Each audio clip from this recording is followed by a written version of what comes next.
Les enquêteurs auront mis moins d'une semaine pour interpeller l'auteur présumé du meurtre de Priscilla, l'adolescente découverte morte dimanche dernier à Montsoreau. Hier, un jeune homme d'une vingtaine d'années a en effet été placé en garde à vue à la gendarmerie de Montreuil-Bellay. Ce jeune garçon avait déjà été entendu en tant que témoin en début de semaine. Cet après-midi, lors d'une conférence de presse, Brigitte Angibault, le procureur chargé de diriger les investigations, a confirmé la prolongation de la garde à vue de ce jeune homme, voisin de la victime et qui a reconnu les faits.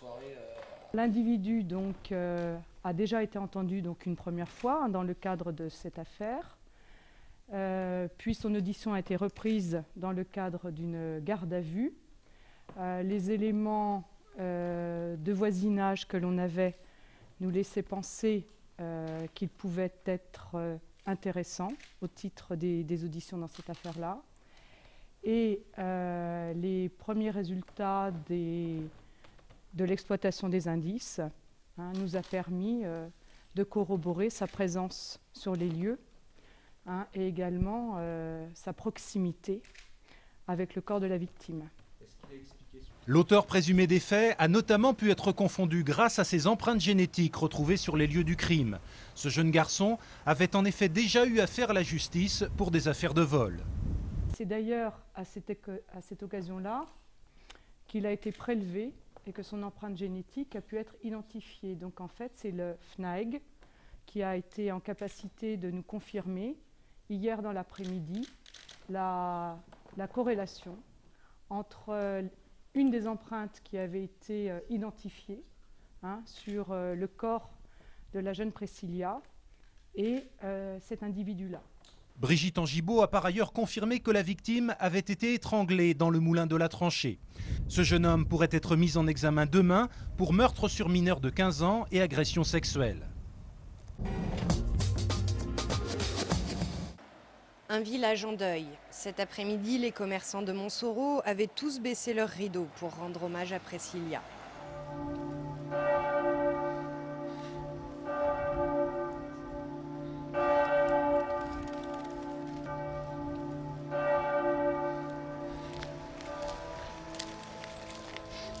C'est à une dizaine de kilomètres, en l'église Saint-Nicolas de Saumur, qu'avaient lieu au même moment les obsèques de la jeune fille de 14 ans retrouvée morte dimanche dernier.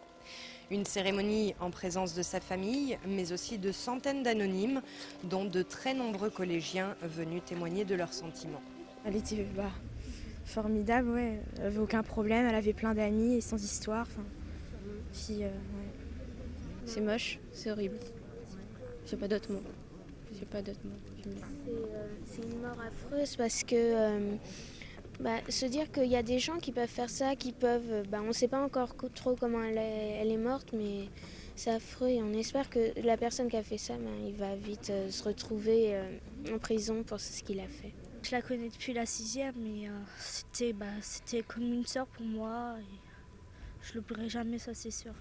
Je pourrais même pas.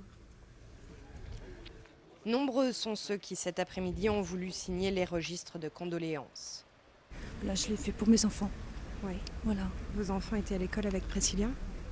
Mon grand était 2 ans avec Priscilla et puis mon petit est dans le même collège. Voilà, peut-être pas dans sa classe. Comment ils le prennent, vos enfants ? Ça doit être dur à gérer. Comme tout le monde, très difficilement.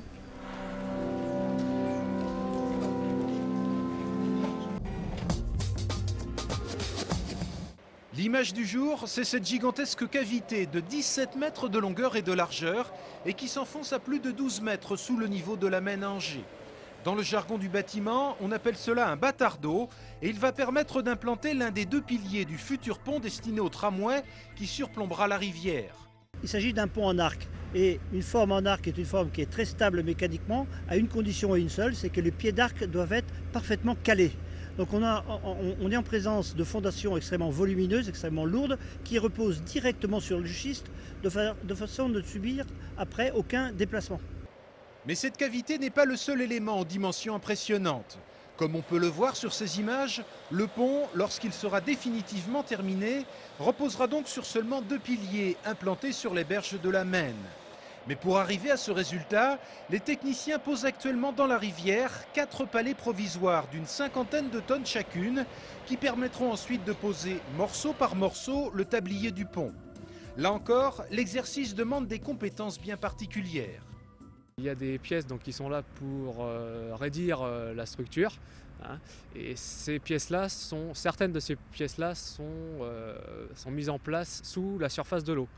Donc pour aller rédire ces pièces, on va faire appel à des plongeurs qui vont aller les souder sur les pieux.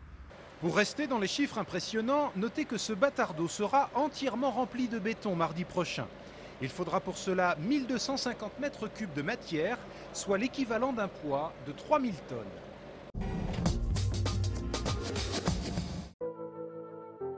C'est une première pour les 9 artistes anglais exposés au Grand Théâtre d'Angers. Ce sont les créateurs du mouvement pop art et pour la première fois, ils s'exposent en France. 30 œuvres récentes de ces artistes sont exposées, mais savez-vous ce qu'est le pop art et comment le mouvement est né? Ils étaient tous très jeunes, ils étaient tous plus ou moins dans les mêmes écoles d'art en Angleterre et ils sont tous à un moment donné partis vivre aux États-Unis. Il s'agissait vraiment de sortir de l'expressionnisme abstrait et donc de se saisir des objets ou alors des signes du quotidien et de les présenter d'une façon différente et d'en faire véritablement de l'art. De l'art qui s'inspire de tous les jours, le pop art semble être encore à la mode aujourd'hui. Quand il est né dans l'Angleterre de l'après-guerre, c'était en réaction aux colis américains envoyés. Dans un pays affaibli par la guerre, la société de consommation américaine était ainsi dénoncée. Par exemple, Yana Worth, là, dans les tableaux qui sont présentés, elle a repris en fait des articles de journaux qui ont trait à George Bush et elle les a imprimés sur toile. Donc il y a 5 panneaux qui présentent des articles dénonçant la politique de Bush. Derek Boshir, lui, il parle par exemple du Ku Klux Klan, notamment avec le tableau KKK, là où on voit les bottes des cow-boys rouges, qui nous plonge vraiment dans l'univers du Ku Klux Klan et des cow-boys, de la violence. On peut retrouver aussi Gérard Lang, qui lui est plus sur la dénonciation de la guerre en Irak, et puis aussi de la confrontation de la publicité et de la mort.